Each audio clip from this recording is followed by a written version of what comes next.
Hey guys, welcome back. It's Angli Et Nex here again, and today I'm going to show you my PVE Devoted Cleric build. This is a straight buff debuff build, but I will also show you with rotations at the end how you can spec into healing and run your solo daily stuff that you need to do for your campaigns with this build. So let's get into the build and hope you guys enjoy it. Alright, so as you can see, I'm a human, I'm anointed champion, I'm just under 2.5. I'm just going to run through this really quick with you guys here. So starting out, I'm using a Bloodlord's Visage just for the extra power and defense, more power share. I'm using the ensorcelled weapons just because I haven't tried farming out anything else yet. I'm running a perfect bronzewood to give me and my team extra armor pen, and then I'm running the black ice treads because it gave me 1500 recovery plus that 10,500 maximum hit points is always really nice.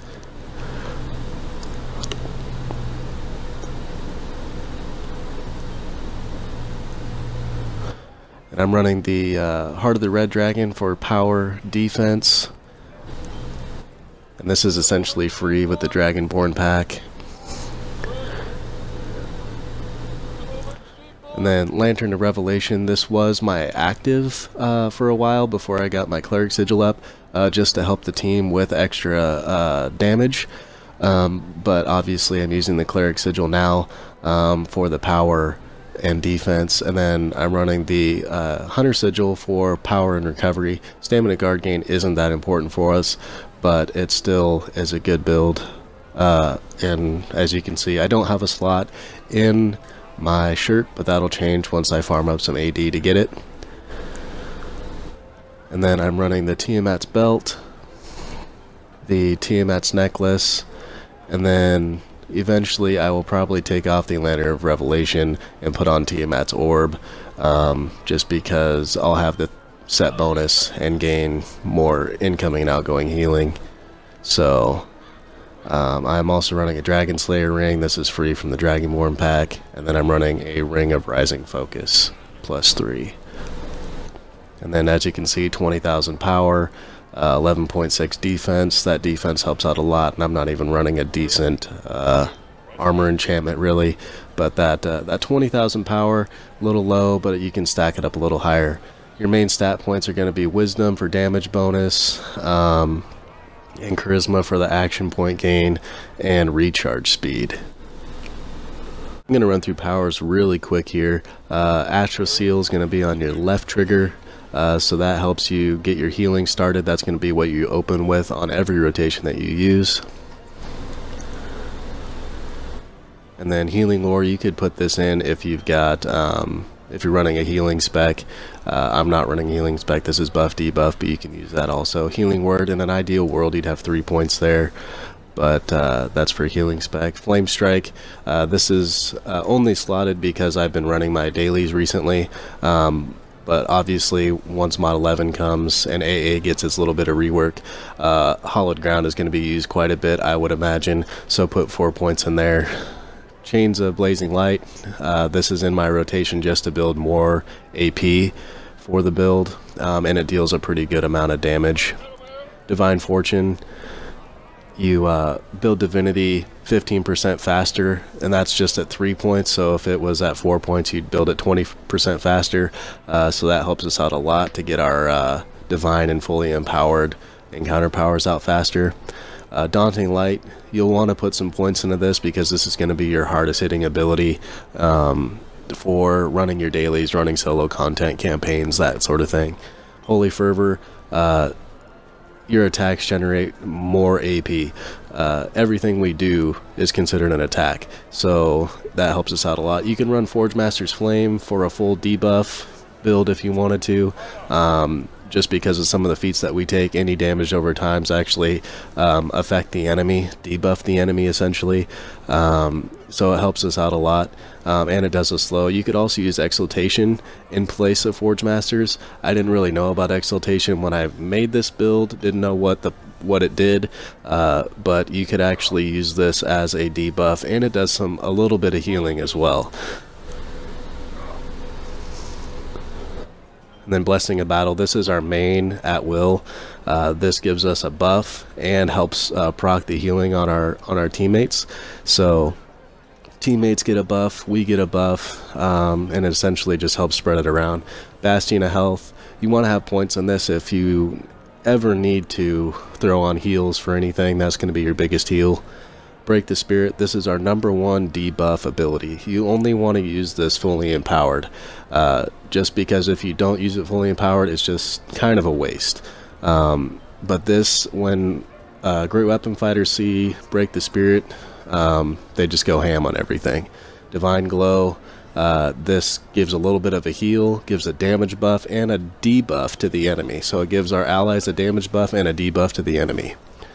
Astral Shield, you can use this if you're running with a little bit more squishy teams. If they're having issues with survivability, put this on instead of chains and throw it down on the ground. You'll help save your team.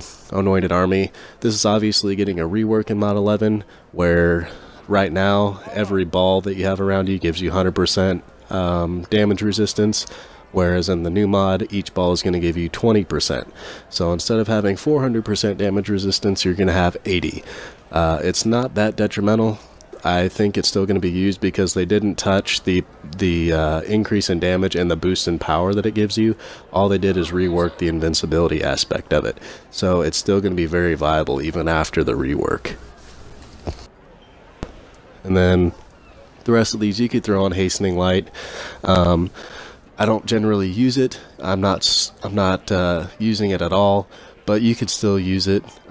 Using your daily powers reduces the cooldowns of your team. So essentially it would give them 4% reduced cooldowns. And Light of Divinity, every time you heal, it sends out a heal to your team for a heal over time. You could use this if you're a healing spec. I'm just going to run through these feats really quick here for you guys. So 3 of 3 in toughness for more HP, 3 of 3 in this for 3% more healing, and then gain action points faster, and then 3 crit chance, and then whenever your spells hit a critical, they have a chance to increase your power by 15%. Whenever you heal, you have a chance to deal a damage over time effect to the enemy, and this grants you 15% more divine power. That helps us get our divinity and fully empowered powers up faster. So we put 14 points in Virtuous, heal for 10% more, Blessing of Battle, bonus effect increases your allies' power by 15% of your power, so that helps us out with a little bit more power share. And then 4 points in Haste, Gift of Haste. This helps us get our AP up faster and our allies' AP up faster. I know that it got nerfed, but it still helps out a lot. Generate 10% more action points from damage, from things that deal damage. So pretty much everything we do deals damage, so that generates more AP for us. When Anointed Army is up and it subsides, the caster is healed, and then the effect of Anointed Army lasts 20% longer. That's pretty big for us.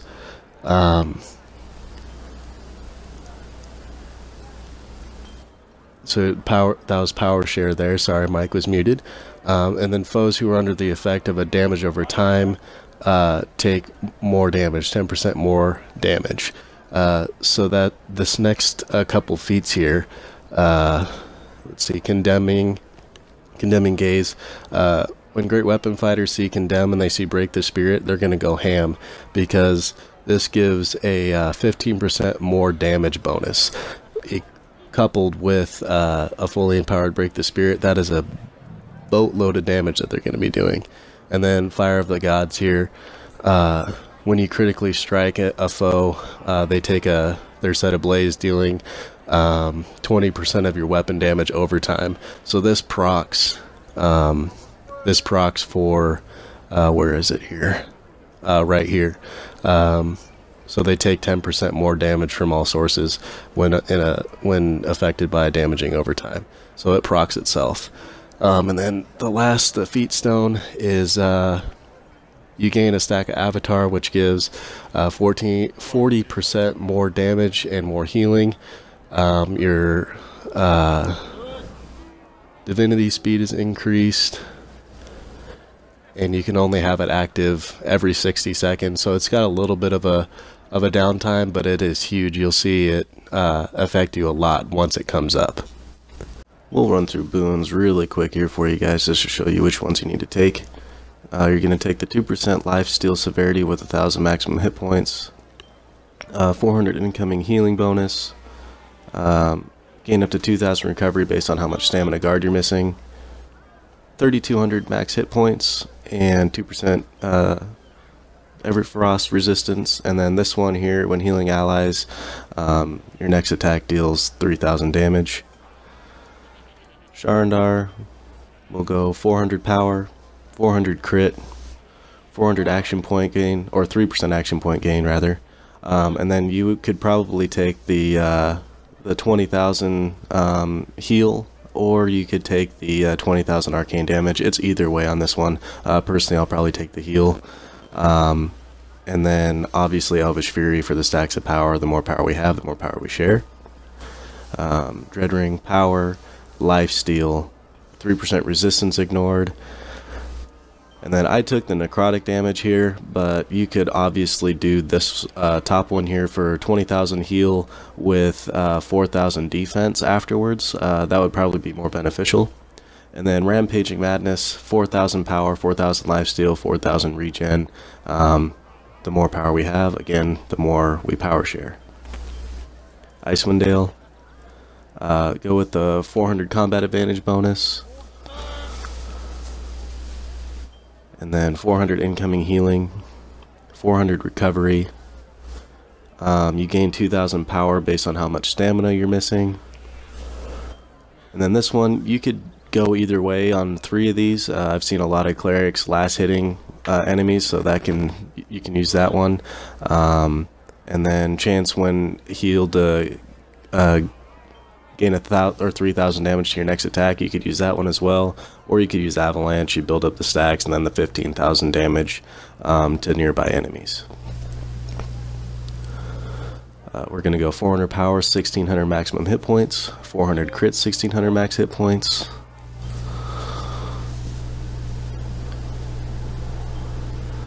The combat advantage bonus.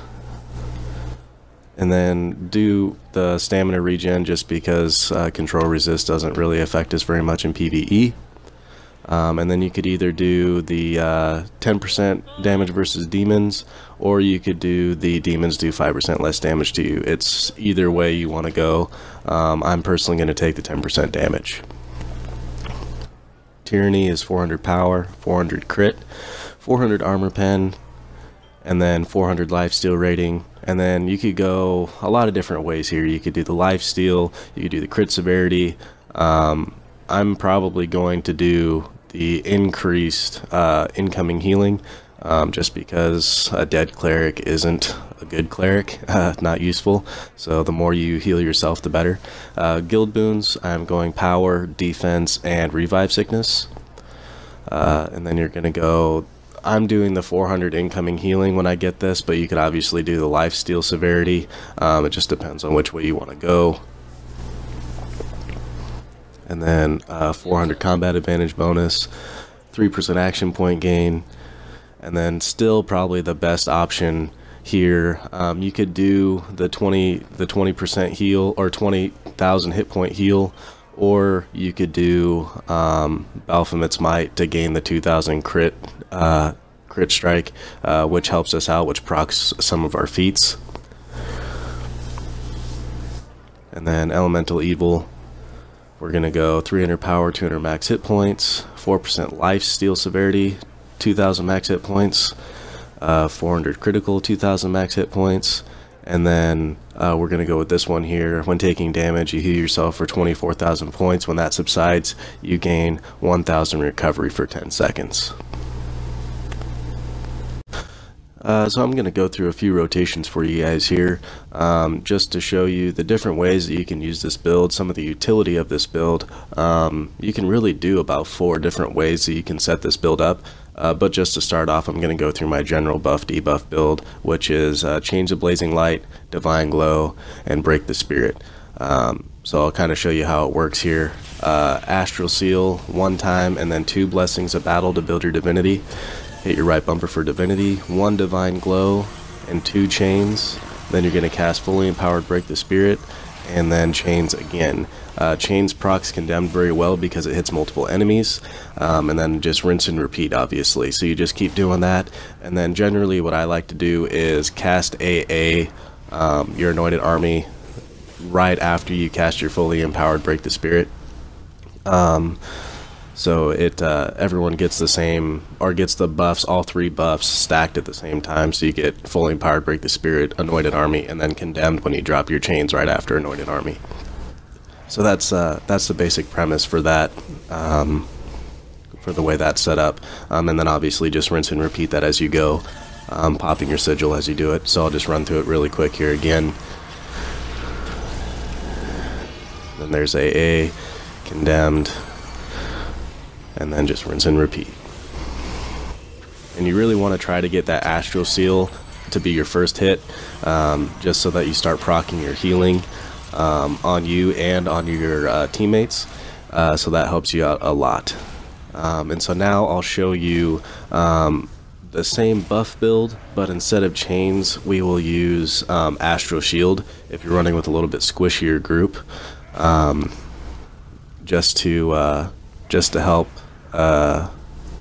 supplement that. Actually, I'm going to show you the healing build here first.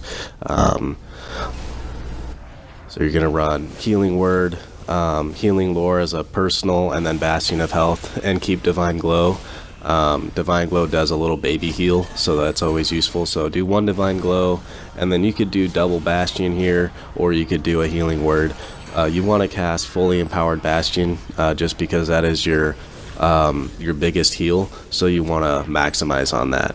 And then obviously you can keep casting Healing Word as needed, but just generally keep going through that rotation, throwing out AA out there whenever is needed. But now I'll show you Astral Shield.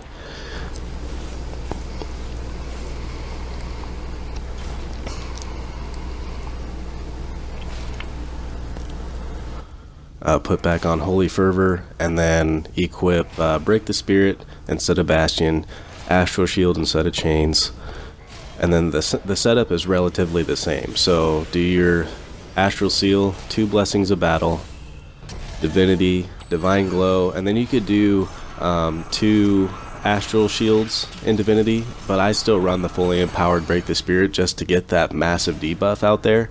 The only difference is when you come out right after you use Divine Glow instead of necessarily Astral Shield, just so that you get a damaging effect that procs Condemned. And if you're running Astral Shield, try to keep it up as much as possible. And if you need to, you can run a Fully Empowered Astral Shield if your team is really super squishy or having a lot of issues with survivability. You can do that Fully Empowered Astral Shield, but still try to get in, you know, where you can. If they're not having issues, run Fully Empowered Break the Spirit, just to keep that DPS increasing and rolling up. And so now I'll show you like my solo daily rotation that I use. It's going to be Dawning Light instead of Break the Spirit, and then Chains of Blazing Light. And so it's the same basic premise. I've got full Divinity, so you can obviously cast Daunting Light 3 times in this if you wanted to, but you want to cast Dawning Light fully empowered because it hits super hard. So that's basically how you want to do it. And then obviously Flame Strike as the daily, you can use that for extra DPS, or you can use AA as you need it. Just depends on what I'm fighting. It seems that I pop AA or I pop Flame Strike. But that's pretty much the rotations. Just keep in mind on what your team looks like. If you've got a low item level tank, you may want to try and use Astral Shield instead of Chains, but generally I try to stay with Chains just to build more AP.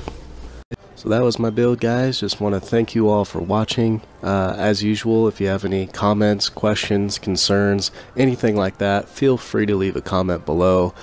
Stay tuned for some more content coming from this build. I'm going to try and record some full dungeon runs for this build. But as usual, guys, thank you guys for watching, and stay tuned for more content.